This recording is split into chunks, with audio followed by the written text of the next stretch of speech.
En el Perú, en los últimos años se han incrementado los accidentes de tránsito y con ellos las muertes y lesiones por estos eventos, siendo considerado como la primera causa de carga de enfermedad por el alto número de la población joven, afectada el 30% del total de lesionados por accidente de tránsito en establecimientos del Ministerio de Salud. Tengo aquí un cuadro estadístico del INEI, que el año 2016 tuvimos 106 muertes. En ese sentido, se precisa que el 80% de los accidentes de tránsito es responsable el factor humano. El MINSA señala que el ser humano como conductor tiende a infringir reglas de tránsito. Se producen muchos accidentes de tránsito y en su mayoría son causados por el factor humano al conducir en estado de ebriedad, exceso de velocidad, fatiga o sueño. Este último, causada por la exigencia en las horas de manejo. El porcentaje de los accidentes de tránsito se debe a la carencia de conocimiento de seguridad vial y la existencia de situaciones que atentan contra la normalidad de la actitud física y psicológica para conducir, encontrándose dentro de ellos el cansancio, la somnolencia y la cantidad de horas que laboran sin el descanso adecuado. Por estos motivos, y dados los estudios realizados y la estadística recopilada, el presente proyecto de ley establece un formato de bitácora del conductor de transporte terrestre de mercancías, con la finalidad de registrar y comprobar las horas de manejo, descanso y de servicio de los conductores de transporte de mercancías, ya sea en el ámbito territorial de transporte nacional, regional o provincial. Existe el registro de transporte terrestre, la hoja de ruta. Esta hoja de ruta es regulada por el artículo 81 del Reglamento Nacional de Administración de Transportes, en la actualidad es electrónica, donde se consigna la placa del vehículo, ruta empleada, nombre del conductor, programación de conducción durante el servicio, hora de salida y destino y escala, entre otros. Sin embargo, esta sola es de aplicación al servicio de transporte público de personas, mas no para el servicio de transporte de mercancías. Esta es la hoja del MTC, que ahora sale también electrónica. Sin embargo, esta hoja de ruta no es exigible para el servicio de transporte de mercancías. Solo es exigible la guía de remisión y el servicio, el caso del manifiesto que le entregan a los conductores de camiones. Este hecho generaría que el conductor maneje más horas de lo permitido por la ley, que finalmente termina en cansancio y o somnolencia, pudiendo ser causa de accidentes de tránsito.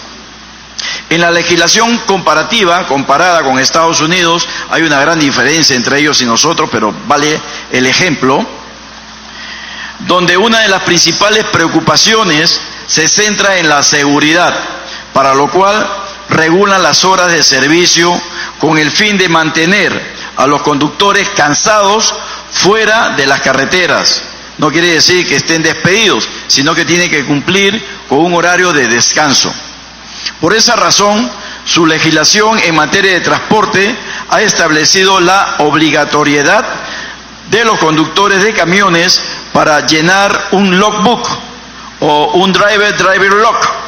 Esto es el libro de la bitácora que nosotros pensamos implementar aquí en el Perú, donde dicho conductor registra sus horas de manejo diariamente y los inspectores del gobierno, sea Policía Nacional o SUTRAM, puedan verificar si se ha violado las reglamentaciones de las horas de servicio, una buena práctica que permitirá una adecuada fiscalización. Puede ser aplicada, obviamente, en nuestro país. Este es el modelo de la bitácora que pretendemos implementar aquí. En esta hoja, que es diaria, ¿no?, mensual, el chofer tiene que indicar dónde ha parado a almorzar, la cantidad de minutos que se ha demorado almorzando y el lugar donde paró a almorzar. Cada cuadradito representa una hora, es de 0 horas a 24 horas. Si sale de Lima un camión cargado con remolque, ¿cuántas horas cree ustedes que se va a demorar a llegar a Ica si va como máximo a 80 kilómetros por hora? Más de 5 horas. Si ese camión llega en 4 horas y media a Ica y lo para un policía aquí en el peaje de Villacurí, se amerita una infracción fuerte que le va a costar más de lo que está cobrando por el flete. Seguimos.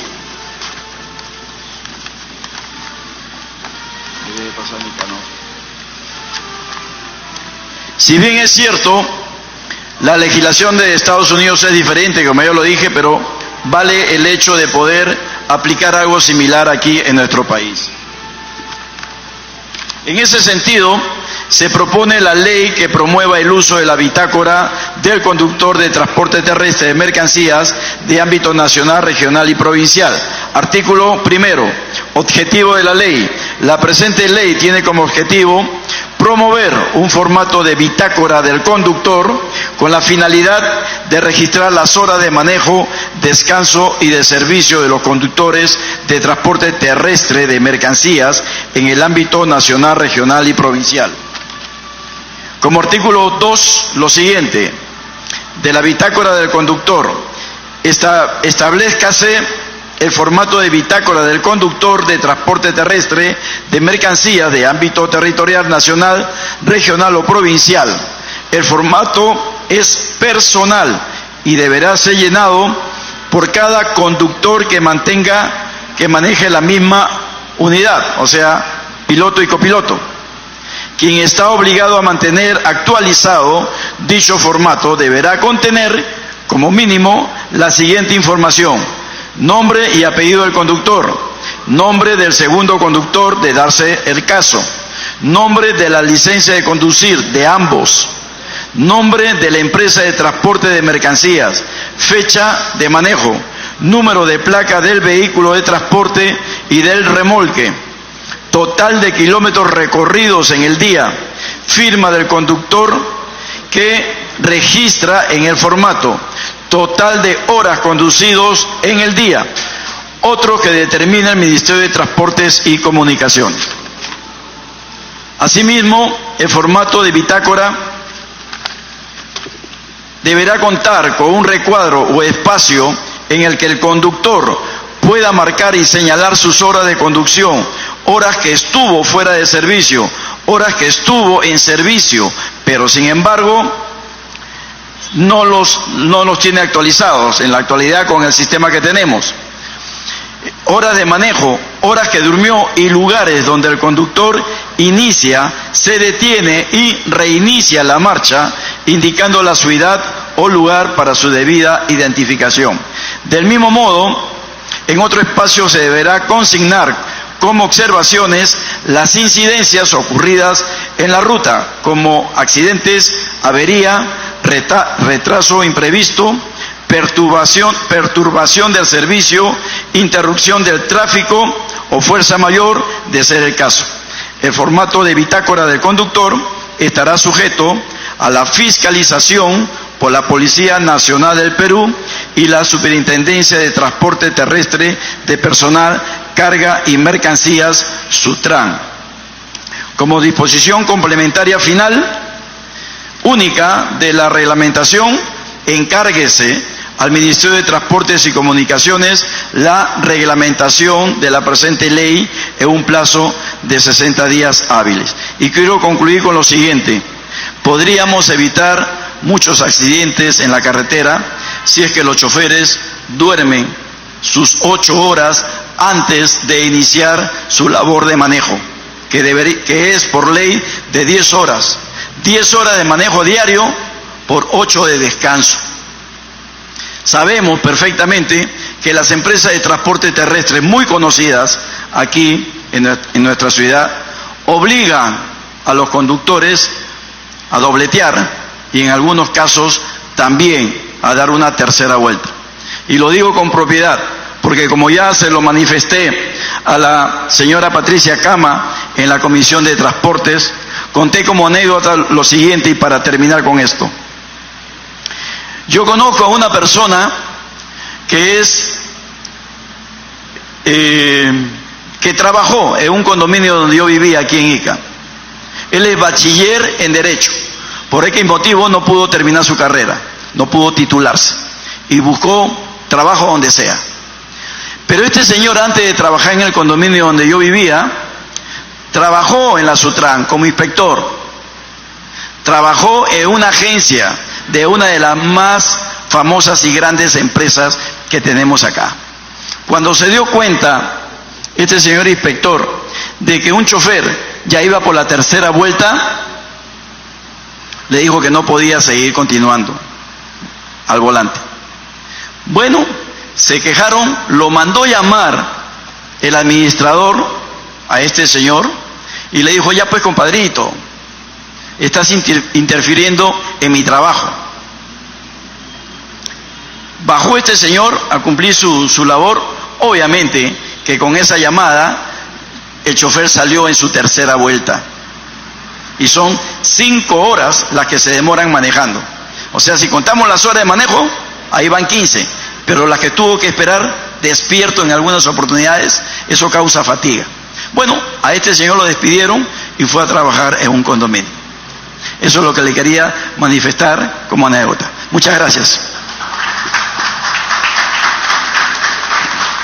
Muchísimas gracias, señor congresista, secretario de la Comisión de Transportes y Comunicaciones, Miguel Elías Ábalos. Como ya se había anunciado, el presidente de la comisión había coordinado directamente con el viceministro de Transportes y Comunicaciones y dispuso que esté presente Carlos Lozada Contreras, director de Provías, quien ya se encuentra en estos momentos con nosotros en la sala y nos expondrá con respecto a los proyectos de inversión en infraestructura vial para Ica y, como ya también lo señaló la alcaldesa, nos traerá importantes anuncios para la ciudadanía de Ica. Un fuerte aplauso para el ingeniero Carlos Lozada Contreras.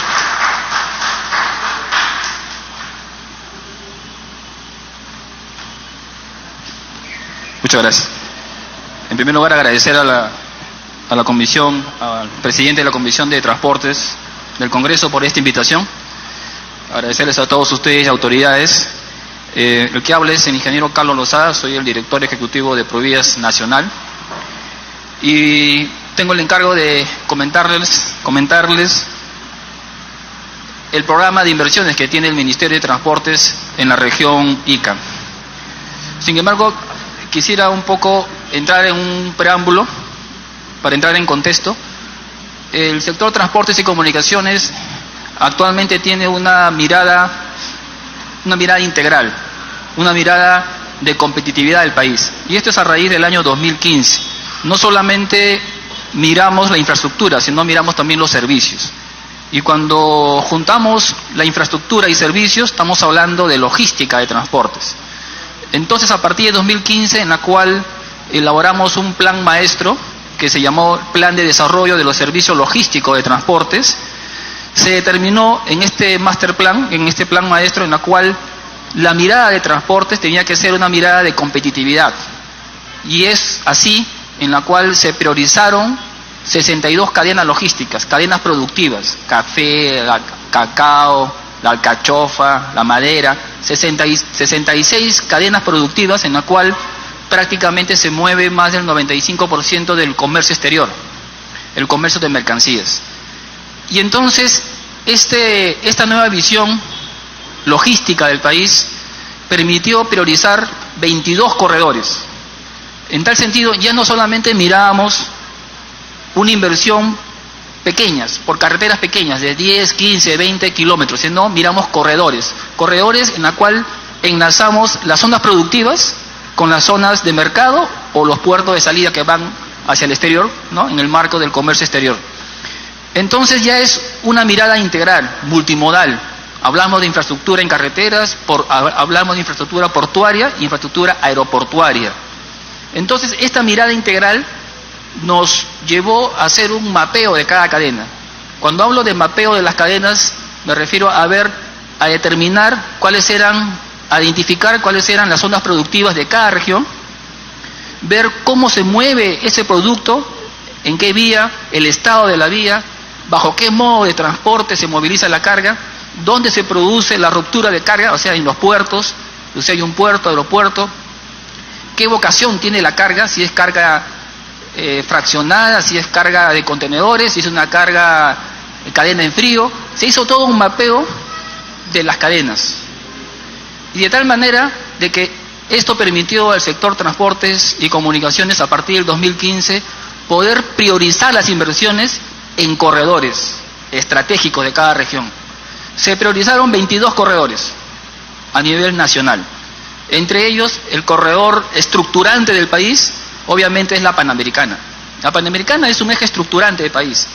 En este eje estructurante del país, que es la longitudinal de la costa, se mueve aproximadamente más del 95% del comercio exterior del país.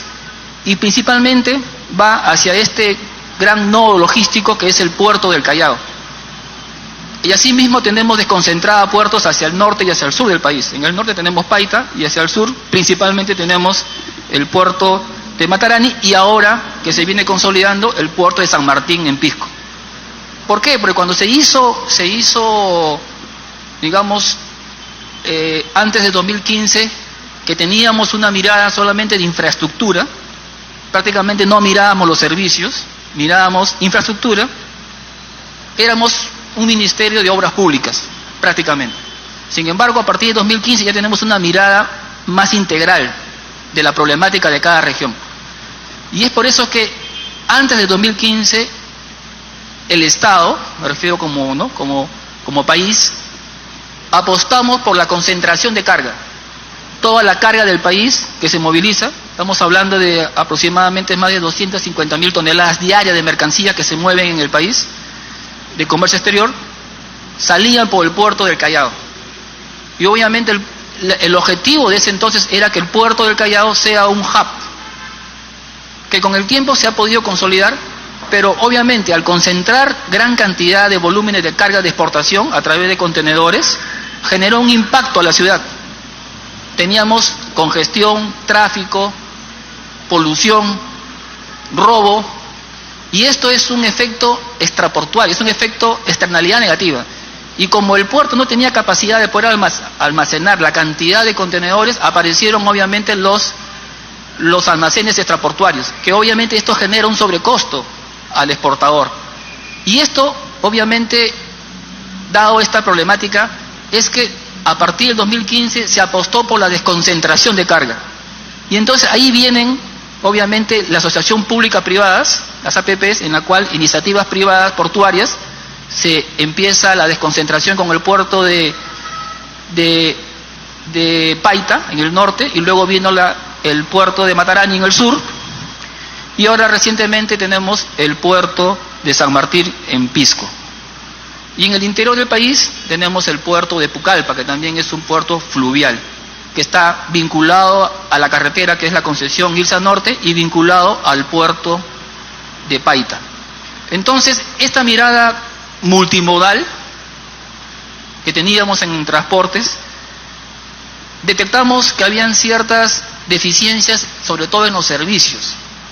¿Por qué? Porque cuando hemos identificado los corredores, que son 22 a nivel nacional, y lo que hemos hecho es, por cada región, ir identificando esos corredores estratégicos que tienen un efecto importante en la productividad de la región y del país, obviamente, es que nos damos cuenta de que en el país, en tema de competencias, ustedes sabrán que tenemos 3 niveles de gobierno: gobierno nacional, gobierno regional y gobierno local. Y las vías también están asignadas por competencias a estos 3 niveles de gobierno. La red nacional está bajo la competencia del gobierno central, en este caso el Ministerio de Transportes y Comunicaciones. Las vías departamentales son de competencia del gobierno regional y las vías locales o rurales son de competencia del gobierno local. Pero sin embargo, la realidad es que para el exportador, para el agricultor, al que saca su carga hacia el mercado, no le interesa si es red nacional, departamental o vecinal. Lo que pide es que tenga una vía de acceso, una vía con buenos niveles de servicio que le permita llevar su carga de un punto de producción a un punto de acopio en el menor tiempo, de manera de tener un flete menor. Entonces, aquí surgió un problema para nosotros como transportes, por cuanto las competencias no la tenemos nosotras integralmente en el corredor, sino tenemos solamente el alcance en la red vial nacional. Y la red vial nacional actualmente está en el orden de los 27.000 kilómetros, de los cuales el 80% está pavimentado y 7.000 kilómetros está concesionado. Entonces tenemos una red vial nacional que tiene gran nivel, digamos, de servicios, un servicio óptimo, pero cuando miramos la red departamental de competencia del gobierno regional, estamos hablando de 26.000 kilómetros, solamente el 13% está pavimentado. Y si miramos la red local de competencia de los gobiernos locales, ¿no?, de los alcaldes municipales, está en el orden de los 150.000 kilómetros y solamente el 2% está pavimentado, solo el 2%. Entonces tenemos aquí un problema estructural en el país, en la cual identificamos que la red nacional integral, que supera los 200.000 kilómetros, gran parte no se encuentra pavimentado y no se encuentra con buenos niveles de servicio y tampoco son transitables en su mayoría. ¿Y eso qué genera? Genera un sobrecosto al país, genera un sobrecosto en el flete del productor o del exportador. Hicimos un análisis dentro de este estudio, de este master plan, de cuánto era el costo logístico del país a nivel nacional.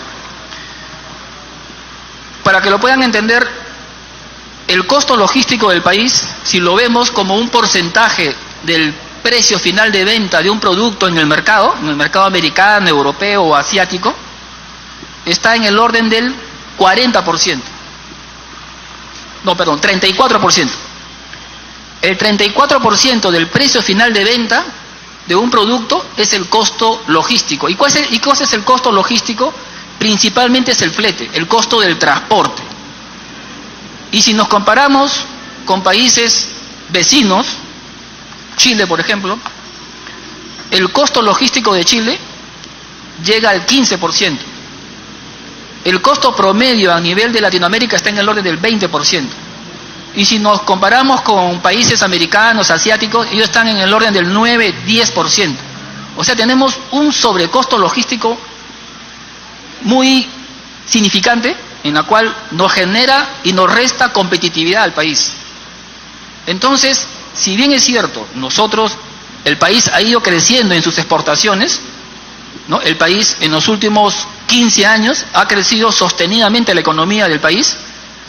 Si miramos el crecimiento del PBI, que es el Producto Bruto Interno, ustedes entenderán que el PBI es la riqueza que tiene el país, que genera el país cada año.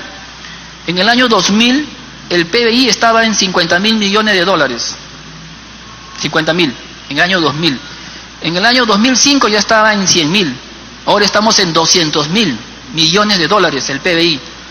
Esto significa que el país, la economía del país, ha crecido sostenidamente en los últimos 15 años. El Producto Bruto Interno ha crecido en el orden del 4 o 5% por año. Y eso ha generado que el país sea más rico, más competitivo en el país. Y esa riqueza del país ha generado que también los recursos asignados a los pliegos ministeriales también se haya visto incrementado. Si vemos transportes y comunicaciones, el presupuesto asignado anualmente en el año 2000 era 1.500 millones de soles. En el año 2010 ya estábamos en 6.000 millones de soles. Y ahora estamos en 14.000 millones de soles, el presupuesto asignado al sector transporte para inversiones. Entonces tenemos un presupuesto como transporte, es un presupuesto importante, y además concentramos más del 50% de la inversión pública del Estado. El 50% de la inversión a nivel nacional está en transportes y comunicaciones. Entonces, esa gran responsabilidad nos ha llevado a que la colocación de cada sol del presupuesto asignado a transportes sea en aquellos corredores que sean estratégicos. Eso se llama calidad del gasto. Se llama priorizar tus inversiones.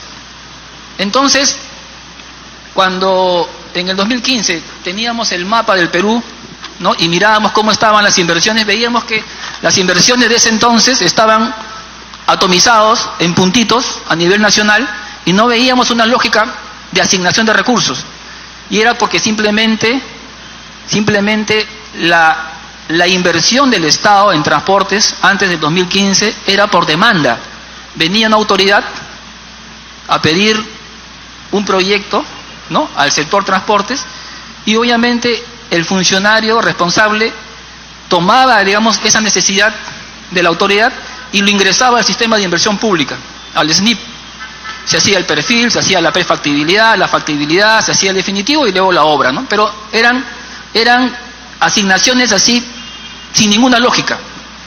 Por eso es que en el 2015 hicimos ese estudio para poder priorizar las inversiones, y esas inversiones están ahora vinculadas directamente a los corredores productivos de cada región y del país. Ahora, ¿cuál es el modo de transporte que moviliza la mercancía en el país? Es el modo camión, el modo carretero. El 95%, el 90%, 92% de todas las mercancías que se mueven en el país se mueven en camión. Y solamente el 13% se mueve en ferrocarril. Y gran parte de lo que mueve el ferrocarril son minería, minerales. Obviamente la agroexportación, que va creciendo, que ha crecido ahorita, viene creciendo la agroexportación aproximadamente al 6% anual, prácticamente hemos triplicado lo que teníamos en el año 2005, genera de que las mercancías tienen que movilizarse en el mejor modo, más eficiente para mover las cargas. Cuando hicimos el modelo de transporte, se hizo el modelo de transporte en el año 2011 más o menos, se vio que el país, ¿no?, el país que mueve más o menos 90 millones de toneladas al año de mercancías, gran parte se mueve por la Panamericana, todo va hacia el puerto del Callao, se concentraba en la Panamericana, y ya la Panamericana en el año 2000 al año 2005 ya tenía problemas de congestión. Y cuando hicimos ese modelo de transporte en el 2011, se determinó que si el país quería ser más competitivo, teníamos que tener una Panamericana que permita rápidamente mover las mercancías y no tener problemas del transporte, de congestión. Y es por eso que se inició la construcción de doble calzada, es llevar la Panamericana a nivel de autopista. Y cuando se hizo la proyección a futuro de cuánto va a movilizar el país de aquí a 15 años, al año 2040 me parece, no, si no mal no recuerdo, en el año 2040 la Panamericana ya a nivel de autopista, que estamos ahorita abocados en la construcción, ya la Panamericana a nivel de autopista también va a entrar en congestión de aquí 15, 20 años. Entonces ya necesitamos un modo de transporte más eficiente del país, y ese modo de transporte que pueda movilizar cargas, que sea más eficiente, es el modo ferroviario. Y es por eso que hemos iniciado ya con los proyectos de tener en el país un ferrocarril en la costa, principalmente para que pueda movilizar carga y pasajeros. Es un ferrocarril mixto. Y siendo conscientes de que la construcción de un ferrocarril en la costa demanda recursos importantes, solamente construir 600 kilómetros, 800 kilómetros, estamos hablando de 15.000, 10.000 millones de dólares, entonces tenemos que ir por etapas. Y obviamente hay que determinar cuáles son esos tramos en los cuales ya el movimiento origen-destino de flujo de mercancías y de pasajeros ya están a un nivel que pueda demandar un ferrocarril. Y obviamente cuando se hicieron los estudios de demanda y de tráfico para ver los volúmenes de mercado que movilizaban, se determinó que tanto Ica en el sur como Barranca en el norte son ciudades dormitorios, son ciudades que le llamamos, en la cual el flujo de mercancías y de viajes entre Ica, Lima y entre Lima, Barranca, es un flujo muy importante de tráfico y de mercancías, en la cual ya demandaba tener un sistema, digamos, más eficiente para el transporte de mercancías. Y ese sistema más eficiente ya es el ferrocarril. Por eso es que hemos iniciado los trenes de cercanías. Obviamente los trenes de cercanías son inversiones que demandan muchos recursos al Estado, pero sí debemos empezar ya con los estudios para poder llegar en un momento a poder bancar las inversiones de un tren de cercanías. Pero esto será por fases. Empezaremos probablemente de Lima hacia Ica o de Lima hacia Barranca, y así nos iremos extendiendo hasta llegar a todo el litoral del país para tener un sistema de transporte regional ferroviario. Igualmente hicimos el análisis mirando el sistema ferroviario. En el sur teníamos en Apurímac un gran potencial minero que todavía no ha sido, digamos, no ha sido explotado, porque todavía no hay la forma de poder sacar ese mineral hacia la costa para poder exportarlo hacia el exterior. Y ese potencial de Apurímac, Cusco, que es muy importante y es muy, muy significativo, los volúmenes, el potencial minero que tiene la región sur del país, es que actualmente Las Bambas sale por el puerto de Matarani, ¿no? Es bimodal, sale en camiones, llega a la estación de Pillones, hay un cambio modal y se viene en ferrocarril desde Pillones hacia el puerto de Matarani. Pero el lado de Apurímac, que tiene un mayor potencial que Las Bambas, no sale la explotación porque no hay un modo de transporte que pueda sacar ese mineral hacia la costa. Y es por eso que iniciamos un proyecto de inversión para poder tener un proyecto que nos determine cuál es el trazo de un ferrocarril que una San Juan de Marcona con Andahuaylas. Ese proyecto, ferrocarril minero prácticamente, aunque va a ser mixto, pero principalmente la vocación es captar todo el potencial de mineral del sur de Apurímac y traerlo hacia la costa, hacia el puerto de Marcona. Ese proyecto ya empezó, ya se están haciendo los estudios.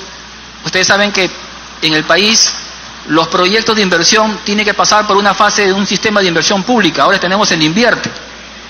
Ahora con el Invierte, con un solo nivel de estudio, que es un perfil, podemos obtener la viabilidad del proyecto y pasar rápidamente al expediente técnico y luego pasar a la obra.